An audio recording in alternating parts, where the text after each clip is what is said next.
Thank you. Thank you, ma'am. Yeah. Your Honor, as we often see,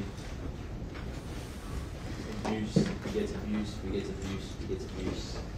John grew up in a home where he was abused and then ultimately kicked out of the home.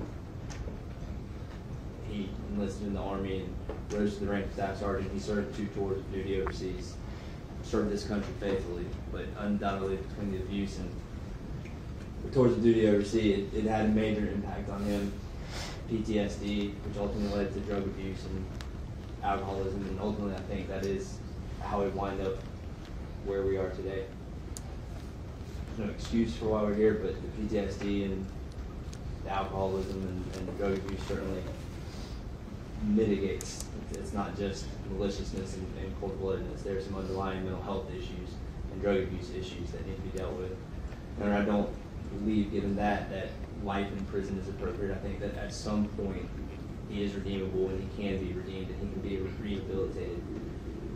We all understand, John understands, that the minimum that the court has to sentence him to is 30 years in the Department of Corrections, and he's got to serve the entire 30 years or more, whatever Your Honor feels is appropriate. He is 37 years old. 37 years old, and he's been in custody for 2 years at this point, since July 20th of 2022. So if Your Honor gave him the minimum, he would be in his mid-60s when he was released from the Department of Corrections with not much life ahead of him.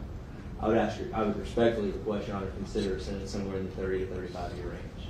Thank you, Your Honor. All right.